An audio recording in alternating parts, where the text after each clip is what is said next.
Hello students, welcome to the Padho education. आज हम 8th grade अभ्यास पुस्तिका अंग्रेजी का कक्षा 5 का पाठ 1 करेंगे। पाठ 1 देखते हैं। लेसन 1, लेसन का मतलब होता है पाठ 1 प्रेयर। लेसन 1 का नाम है प्रेयर। प्रेयर मीन्स होता है प्रार्थना। Choose the correct option and right, सही विकल्प चुनकर लिखें। प्रश्न नंबर 1 है यानी क्वेश्चन नंबर 1 है, the plural form of butterfly is. Butterfly यानी कि तितली का प्लूरल यानी बहुवचन क्या होगा? तो बटरफ्लाई का प्लूरल फॉर्म होगा बटरफ्लाइज। क्या होगा? बटरफ्लाइज। इसलिए सी नंबर आपका आंसर हो जाएगा। क्वेश्चन नंबर 2 है, dot dot fly with the help of wings.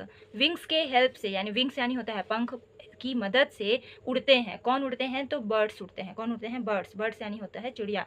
तो बी नंबर आपका आंसर हो जाएगा। क्वेश्चन नंबर 3 है, to whom we thank for everything. प्रत्येक चीज़ों के लिए हम किसे थैंक यानी कि धन्यवाद करते हैं? तो किसे करते हैं? गॉड को। किसे करते हैं? गॉड। गॉड यानी भगवान। अगला है question number 4, the rhyming word of wear is. Wear का राइमिंग वर्ड यानी कि वियर के जैसे ही साउंड आए तो इसके लिए हो जाएगा आपका सी नंबर टीयर। क्या हो जाएगा? टीयर। क्वेश्चन नंबर 5 है, dot dot needs no speech. तो क्या बोलने के लिए भाषा की ज़रूरत नहीं होती है? किसके लिए भाषा की ज़रूरत नहीं होती है? तो प्रेयर के लिए आपको बोलने की ज़रूरत नहीं है। क्या है? प्रेयर। प्रेयर यानी होता है प्रार्थना। Choose the appropriate word from the box and fill in the blanks. ये बॉक्स दिया गया है, इसमें से हमें जो सही शब्द है उसे चूज करना है और यहाँ जो फिल इन द ब्लैंक्स हैं इसे फिल करना है। Question number 6, for books to read and songs to sing. Question number 7, rhyming word of bees is. Bees का राइमिंग वर्ड है trees. Opposite gender of mother is. Mother का opposite gender यानी कि लिंग परिवर्तित करेंगे, जेंडर चेंज करेंगे तो बनेगा फादर।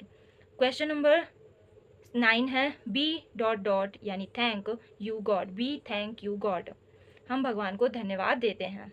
अगला है question number 10, for food we eat and clothes we wear. मतलब जो हम खाना खाते हैं उसके लिए और जो हम कपड़े पहनते हैं उसके लिए।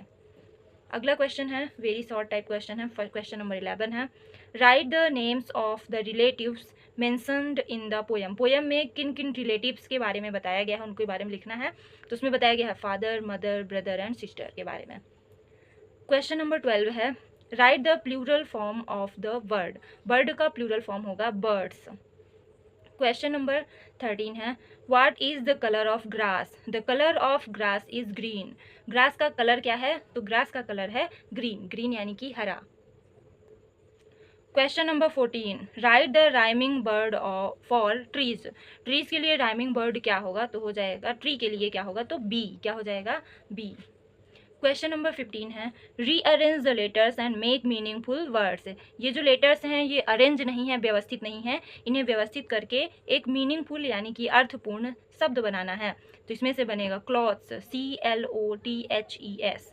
अगला बन जाएगा आपका प्लेमेट्स, PLAYMATES। अगला है बन जाएगा आपका बुक्स, BOOKS। अगला बन जाएगा सिंग, SING।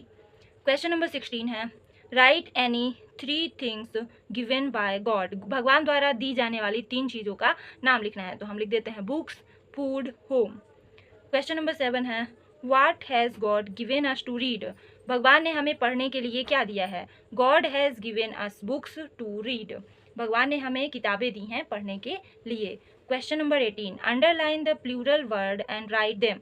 जितने भी इसमें प्लूरल वर्ड हैं उन्हें दोबारा लिखना है और उसे अंडरलाइन करना है। तो चलिए, for grass and flowers and growing trees, for birds and butterflies and वीज। तो जिसमें जिसमें आपको एस लगा हुआ दिख रहा है वो सभी क्या हो जाएंगे?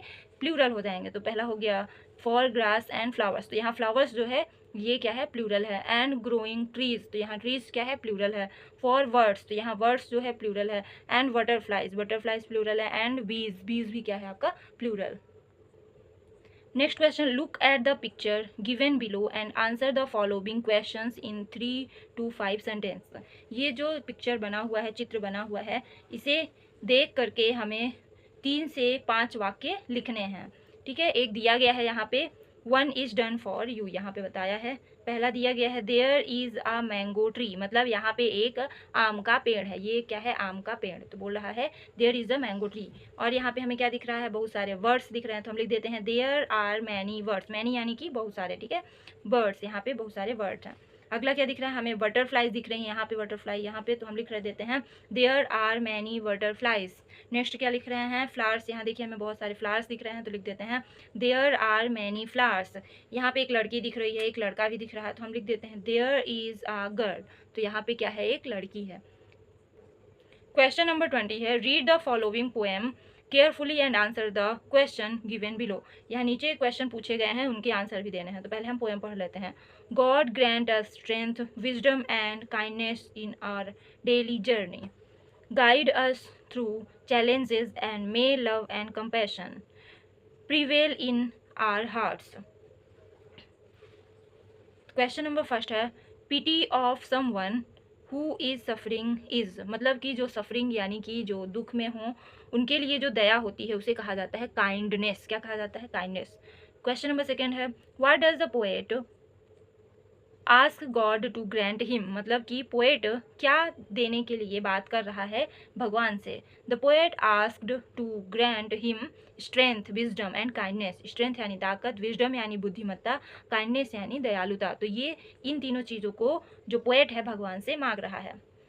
क्वेश्चन नंबर 3 है, फ्रॉम द पोएम, यहाँ पोएम की स्पेलिंग गलत हो गई, POEM, find and right synonym of travel. Travel का सिनोनिम यानी ट्रैवल से मिलता जुलता जो पर्यायवाची शब्द है वो लिखना है। तो ट्रैवल को और क्या कहा जाता है, जर्नी। क्या कहा जाता है, जर्नी। जर्नी यानी यात्रा।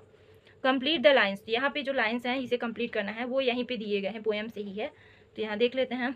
Guide us through challenges and may love and compassion prevail in our hearts. Question number 5 है, dot dot you can speak English, you speak English. तो यहाँ पे जो है तो कैन लग जाएगा, कैन यू स्पीक इंग्लिश, क्या आप इंग्लिश बोल सकते हैं। ठीक है, तो मे एंड कैन में से क्या हो जाएगा यहाँ पे, कैन।